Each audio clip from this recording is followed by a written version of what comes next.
कहानी की शुरुआत जेसिका नाम की एक लड़की से होती है जो अपने बॉयफ्रेंड से हुए एक झगड़े की वजह से बेहद परेशान थी। इसलिए वह गुस्से में उसकी दी हुई रिंग वहीं फेंककर न्यू ऑर्लिन्स के लिए निकल पड़ती है। शहर से बाहर निकलते ही उसका बॉयफ्रेंड उसे कॉल करता है, लेकिन जेसिका उसका कॉल नहीं उठाती, जिसके बाद उसका बॉयफ्रेंड उसे एक वॉइस मेल भेजता है। उसकी इन हरकतों से तंग आकर जेसिका रेडियो चालू कर लेती है, जिसमें यह खबर चल रही थी कि बिजली कटने से पूरा शहर अंधेरे में डूब गया है। तभी उसका फोन एक बार फिर बजता है और जैसे ही उसकी नजर नीचे फोन पर जाती है, एक भयानक टक्कर से उसकी कार का एक्सीडेंट हो जाता है और जेसिका बेहोश हो जाती है। कुछ देर बाद जब जेसिका की आंख खुलती है तो वो खुद को एक अनजान बंद कमरे में कैद पाती है। उसके पैर में गहरी चोट थी और किसी ने उसे भारी जंजीरों से जकड़ रखा था। वह अपने पैर को जंजीरों से छुड़ाने की जी जान से कोशिश करती है, लेकिन नाकाम रहती है। तभी उसकी नजर जमीन पर बिखरी अपनी चीजों पर पड़ती है। जेसिका एक स्टिक की मदद से किसी तरह अपना फोन उठाने में कामयाब हो जाती है, लेकिन फोन में सिग्नल नहीं था। उसी पल उसे किसी के आने की भारी आहट सुनाई देती है। थोड़ी देर बाद हम एक आदमी को देखते हैं जिसका नाम विलियम था। उसी ने जेसिका को यहाँ जंजीरों में कैद किया था। वह जेसिका के लिए खाना लेकर आया था। जेसिका उससे गिड़गिड़ाकर उसे आजाद करने के लिए कहती है, लेकिन विलियम उसकी किसी भी बात को मानने से साफ इनकार कर देता है। विलियम कहता है कि वह उसे किसी भी कीमत पर बाहर नहीं जाने दे सकता। इसके बाद वह उसे एक बैसाखी देता है ताकि जेसिका उसकी मदद से चल सके। जेसिका उसे धमकाती है कि अगर उसने उसे आजाद नहीं किया तो उसका बॉयफ्रेंड पुलिस को उसके लापता होने की खबर दे देगा और पुलिस उसे आसानी से ढूंढ लेगी। पर विलियम एक डरावनी मुस्कान के साथ कहता है, तुम्हारी तलाश कोई नहीं करेगा क्योंकि ऊपर अब कोई बचा ही नहीं है। जाने से पहले विलियम जेसिका को एक चाबी देता है, जिसकी मदद से जेसिका फौरन खुद को आजाद तो कर लेती है, लेकिन दरवाजा बाहर से बंद था। जेसिका हार नहीं मानती और उसी चाबी से बैसाखी के एक सिरे को छीलकर नुकीला बना लेती है ताकि वह विलियम पर हमला कर सके। वह दरवाजे के पास छिपकर विलियम का इंतजार करने लगती है, लेकिन विलियम वापस नहीं आता। घंटों इंतजार करते करते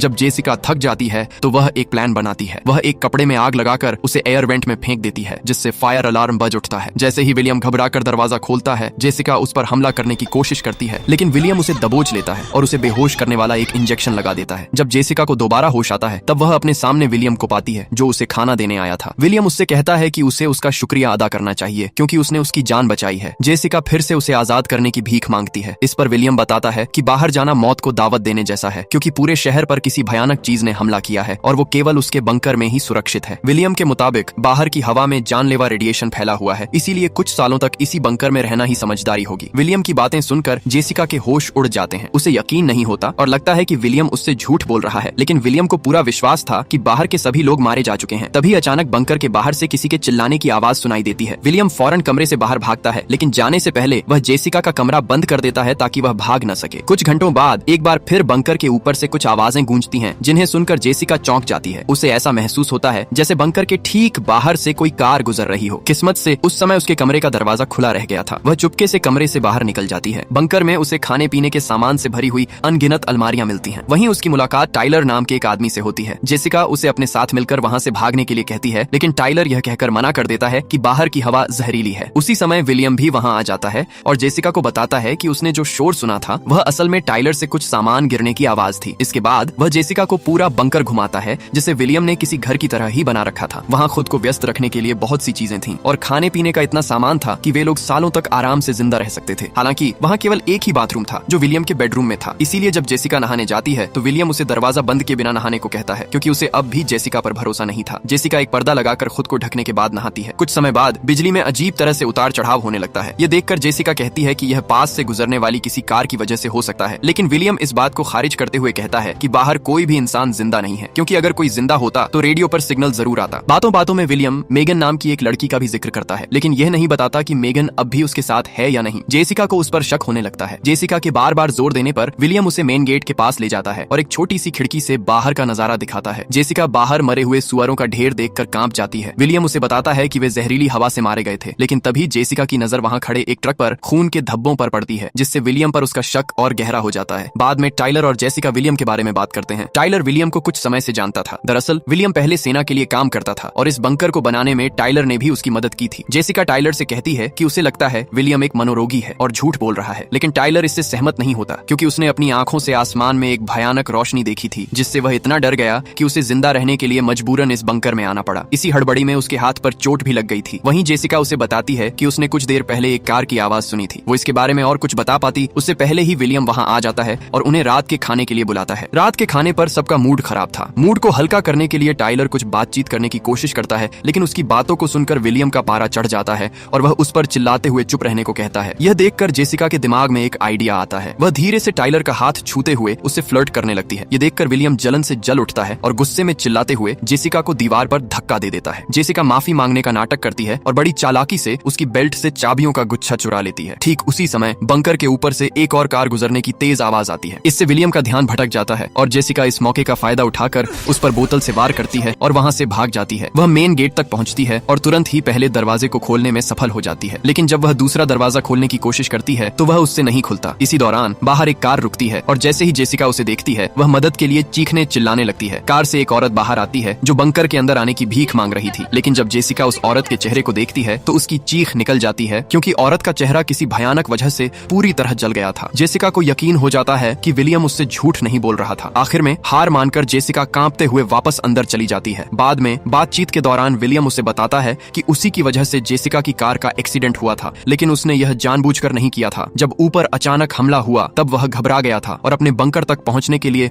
बहुत तेज कार चला रहा था, जिसकी वजह से उसकी कार जेसिका की कार से टकरा गई थी। इसके बाद विलियम जेसिका को पहनने के लिए मेगन के कुछ पुराने कपड़े देता है। जब जेसिका विलियम के घाव पर टांके लगा रही होती है तो वे दोनों एक दूसरे से काफी बातें करते हैं। विलियम जेसिका को मेगन के बारे में बताते हुए कहता है कि मेगन उसकी बेटी थी, लेकिन उसकी पत्नी उसे शिकागो लेकर चली गई। फिर विलियम जेसिका को अपनी बेटी की फोटो भी दिखाता है। अब तीनों एक परिवार की तरह साथ रहना शुरू कर देते हैं। वे एक साथ खाना बनाते, खेल खेलते और अपनी जिंदगी के बारे में एक दूसरे को बताते। एक दिन जेसिका ने मैगजीन पर डूडल बनाते हुए बताया कि वो एक फैशन डिजाइनर हुआ करती थी और फिर वह अपनी पुरानी यादों में खो जाती है। एक दिन अचानक पूरा बंकर बुरी तरह हिलने लगता है। उन्हें पता चलता है कि ऊपर से हेलीकॉप्टर गुजर रहे हैं। विलियम को लगता है कि दुश्मन इस इलाके में जिंदा बचे लोगों की तलाश कर रहे हैं, इसलिए वह बताता है कि वे अमेरिकी हेलीकॉप्टर नहीं हैं। इसी दौरान अचानक अलार्म बजने लगता है क्योंकि बंकर का एयर फिल्ट्रेशन सिस्टम खराब हो गया था। वेंट के छोटे होने की वजह से जेसिका को सिस्टम को रिस्टार्ट करने के लिए उसके अंदर भेजा जाता है। जगह बहुत तंग होने की वजह से उसे काफी मुश्किल होती है, लेकिन आखिरकार जेसिका मैकेनिकल रूम में पहुंच जाती है और विलियम के निर्देशों का पालन करते हुए एयर फिल्ट्रेशन सिस्टम को ठीक करने में कामयाब हो जाती है। उसी समय जेसिका की नजर एक सीढ़ी पर पड़ती है जो एक अंधेरी छत की ओर जा रही थी। वह सीढ़ी की मदद से ऊपर चढ़ने लगती है। वहाँ एक खिड़की पर खून से हेल्प लिखा हुआ था। ये देखकर जेसिका के रोंगटे खड़े हो जाते हैं। जब वह नीचे उतरती है तो उसे खून से सने हुए ईयररिंग मिलते हैं। जेसिका टाइलर को मेगन की फोटो के साथ वे ईयररिंग दिखाती है जो फोटो वाले ईयररिंग से हूबहू मैच हो रहे थे, लेकिन टाइलर कहता है कि इस फोटो वाली लड़की का नाम मैडलीन है जो उसकी बहन के साथ हाई स्कूल में पढ़ती थी और 2 साल पहले रहस्यमयी तरीके से गायब हो गई थी। अब जेसिका जब उसे अंदर से खरोंच कर लिखे गए हेल्प शब्द के बारे में बताती है तभी विलियम की किताब से एक और फोटो गिरती है जिसमें वह और मैडलीन एक साथ थे। यह देखकर दोनों के पैरों तले जमीन खिसक जाती है। फोटो में मैडलीन ने वही शर्ट पहनी हुई थी जो जेसिका ने इस वक्त पहनी हुई है, जिसका मतलब था कि विलियम ने उसे बेरहमी से मार डाला था। टाइलर और जेसिका इस खौफनाक सच्चाई के बाद इस बारे में बात करने लगते हैं कि अब उन्हें इस दरिंदे से कैसे छुटकारा मिलेगा। कुछ समय बाद जब जेसिका बाथरूम में नहाने जाती है तो बाथरूम के पर्दे को देखकर उसे एक प्रोटेक्टिव सूट बनाने का ख्याल आता है ताकि जब वह यहाँ से बाहर निकले तो बाहर की जहरीली हवा का असर उस पर न हो। इसलिए शाम को जब विलियम एक पुरानी फिल्म देख रहा होता है तब टाइलर एक कैंची को अपने कपड़ों में छिपा लेता है ताकि वह इसे जेसिका को दे सके। इसके बाद वह विलियम से कहता है कि जेसिका जब मैकेनिकल रूम में गई थी तब वह दूषित हो गई थी, जिसकी वजह से बाथरूम के पर्दे भी दूषित हो गए हैं। यह जानने के बाद विलियम उन पर्दों को कूड़े में फेंक देता है। विलियम के जाते ही जेसिका चुपचाप उन पर्दों को उठाकर अपने कमरे में छिपा लेती है। अगले कुछ दिनों तक जेसिका अपने कमरे में छिपकर उस सूट पर काम करना शुरू कर देती है। इसमें वह बंकर में मौजूद चीजों का ही इस्तेमाल करती है, जैसे मास्क के लिए प्लास्टिक की बोतलें। सूट बनाने के दौरान वह जब भी विलियम के आने की आहट सुनती तो तुरंत सारी चीजें अपने गद्दे के नीचे छिपा लेती। एक दिन विलियम ने जेसिका और टाइलर से कैबिनेट से एक बैरल निकलवाया और बताया कि इसके अंदर एक बहुत खतरनाक एसिड है। उसने यह भी बताया कि उसे टाइलर के बिस्तर में कुछ औजार मिले थे। विलियम टाइलर से उन चीजों के बारे में सवाल करता है। टाइलर अपने और जेसिका के प्लान को बचाने के लिए एक कहानी गढ़ देता है। वह कहता है कि वो एक हथियार बना रहा था ताकि जेसिका उसकी भी उतनी ही इज्जत करे जितनी वो विलियम की करती है। टाइलर गिड़गिड़ाकर विलियम से माफी मांगता है और विलियम उसकी बात मानकर उसे माफ करने का नाटक करता है, लेकिन अगले ही पल एक भयानक धमाके के साथ वो टाइलर के सिर में गोली मार देता है। ये खौफनाक मंजर देखकर जेसिका बुरी तरह से सहम जाती है। विलियम उसके करीब आता है और कहता है, मैंने यह तुम्हारे लिए किया है। अगर टाइलर हथियार बना लेता तो वो तुम्हें चोट पहुंचा सकता था। इसके बाद विलियम उसे उसके कमरे में भेज देता है। जेसिका टाइलर की मौत से पूरी तरह टूट चुकी थी और वह उसकी आईडी को देखते हुए उसे याद करने लगती है। विलियम नहाकर जेसिका के पास आता है और उसे कुछ आइसक्रीम देते हुए कहता है कि अब वे दोनों यहाँ पर एक परिवार की तरह रह सकते हैं। विलियम के जाने के बाद जेसिका को उसके वॉलेट में टाइलर का कॉलेज का बस टिकट मिलता है, जिसे देखकर वह फैसला करती है कि वह हार नहीं मानेगी। इसीलिए जेसिका पूरी लगन से वहाँ से बाहर निकलने के लिए सूट पर काम करना शुरू कर देती है। सूट बनाने के दौरान जब वह विलियम के आने की आवाज सुनती है तो जल्दी से सब कुछ छिपा देती है, लेकिन गलती से मास्क बाहर ही छूट जाता है, जिसे वह हड़बड़ी में वेंट में छिपा देती है। विलियम उसे रात के खाने पर बुलाने के लिए आया होता है, तभी वेंट का एक स्क्रू गिर जाता है। वह शक से वेंट की जांच करता है, लेकिन उसे मास्क नहीं मिलता। वो जेसिका से यह पूछने के लिए मुड़ता है कि वेंट का ढक्कन ढीला क्यों है, तभी उसे गद्दे के नीचे कुछ दिखाई देता है। वह जेसिका को जोर से धकेलते हुए गद्दे को हटा देता है, जिससे वह सूट और बाकी की चीजें देख लेता है। लेकिन जेसिका इस मौके का फायदा उठाकर कमरे से बाहर भाग जाती है। इसके बाद जेसिका एक केमिकल कूलेंट लेने के लिए विलियम के कमरे में जाती है, जहाँ वो टाइलर के क्षत विक्षत शरीर को एसिड के अंदर पाती है। यह देखकर उसकी रूह कांप जाती है। तभी वहाँ विलियम भी आ जाता है और उसे रोकने की कोशिश करता है, लेकिन जेसिका एसिड का बैरल उसकी ओर गिरा देती है। जैसे ही खौलता हुआ एसिड फर्श पर फैलने लगता है, जेसिका दरवाजे से कूदकर कमरे से बाहर निकल जाती है। जल्द ही एसिड के कारण वहाँ भीषण आग लग जाती है। दूसरी ओर जेसिका अपने कमरे से सूट हासिल कर लेती है। विलियम उसके पीछे जाने की कोशिश करता है तो जेसिका उसके ऊपर एक भारी शेल्फ गिरा देती है, लेकिन उसकी किस्मत खराब थी क्योंकि आग मेन गेट तक फैल चुकी थी। अब जेसिका के पास पतले वेंट के रास्ते से आगे बढ़ने के अलावा कोई चारा नहीं था। उधर विलियम जेसिका को मारने के लिए वेंट पर चाकू से लगातार वार करने लगता है, लेकिन वो हर बार बच जाती है। इसके बाद विलियम उसका पैर पकड़कर खींच लेता है, लेकिन जेसिका तब तक उस पर अपने पैरों से वार करती रहती है जब तक कि वो उसे छोड़ नहीं देता। काफी खूनी संघर्ष के बाद आखिर वह दूसरे कमरे में पहुंच जाती है। वहां पहुंचकर जेसिका फौरन सूट पहन लेती है और सूट के फटे हुए हिस्से पर टेप लगा देती है। फिर वह सीढ़ी से ऊपर चढ़ती है और ताला तोड़ने के लिए कूलेंट का इस्तेमाल करती है। कई कोशिशों के बाद ताला तोड़कर वह बंकर से बाहर आने में कामयाब हो जाती है। बाहर उसे विलियम का ट्रक दिखाई देता है। विलियम के ट्रक की ओर भागने से पहले जेसिका सहम कर ध्यान से चारों ओर देखती है। जैसे ही वो लड़खड़ा कर आगे बढ़ती है, गलती से उसका सूट फट जाता है, जिसे वो टेप से सील कर देती है। उसी वक्त उसे एक शोर सुनाई देता है और जब वह ऊपर देखती है तो उसे कुछ पक्षी उड़ते हुए दिखाई देते हैं, जिसका मतलब था कि यहाँ की हवा साफ है। वह अपना मास्क हटाती है और सुरक्षित होने की खुशी में गहरी सांस लेती है। तभी आसमान में एक और भयानक आवाज गूंजती है और जेसिका को दूर से एक विशाल शिप दिखाई देता है। तभी उससे पास की झाड़ियों में कुछ हिलता हुआ महसूस होता है। ये सोचकर कि वहाँ विलियम छिपा होगा, वो फौरन छिप जाती है। उसी वक्त आग की वजह से बंकर में एक जोरदार विस्फोट हो जाता है। इस विस्फोट से उस शिप का ध्यान इस ओर खींच जाता है और वो खेत की ओर उड़ने लगता है। जैसे जैसे वो करीब आता है, जेसिका के होश उड़ जाते हैं, क्योंकि यह कोई आम शिप नहीं बल्कि एक एलियन स्पेस शिप था। जेसिका एलियन स्पेस शिप को देखकर बुरी तरह डर जाती है और उससे बचने के लिए विलियम की गाड़ी के अंदर छिप जाती है, लेकिन उसमें चाबी नहीं थी। इसके बाद वह उस जली हुई औरत की कार में जाने की कोशिश करती है। तभी कार का अलार्म बज उठता है और एलियंस उसके करीब आने लगते हैं। इसलिए जेसिका पास के एक शेड में छिप जाती है और दीवार में एक छेद से बाहर देखने की कोशिश करती है। बाहर उसे एक भयानक एलियन दिखाई देता है जो कार की जांच कर रहा था। वहीं जेसिका उस औरत की लाश के पास कार की चाबियां ढूंढती है। तभी एलियन उसे शेड में देखने ही वाला होता है कि जेसिका कार के अलार्म को फिर से बजा देती है, जिस वजह से एलियन का ध्यान भटक जाता है। दूसरी तरफ जेसिका चुपचाप शेड से बाहर निकलती है और दूसरे घर की ओर भागती है, लेकिन एलियन उसे देख लेता है और उसका पीछा करना शुरू कर देता है। तभी वे दोनों अचानक रुक जाते हैं, क्योंकि यह शोर एक विशाल मदर एलियन स्पेसशिप का था जो वहाँ हर तरफ जहरीली गैस फैला रहा था। टाइलर इसी रोशनी की बात कर रहा था, लेकिन उसे यह नहीं पता था कि यह एक एलियन स्पेसशिप है। वहाँ चारों तरफ जहरीली गैस को फैलता हुआ देख जेसिका अपना मास्क लेने के लिए दौड़ती है और गैस फैलने से ठीक पहले मास्क को वापस पहन लेती है। इसके बाद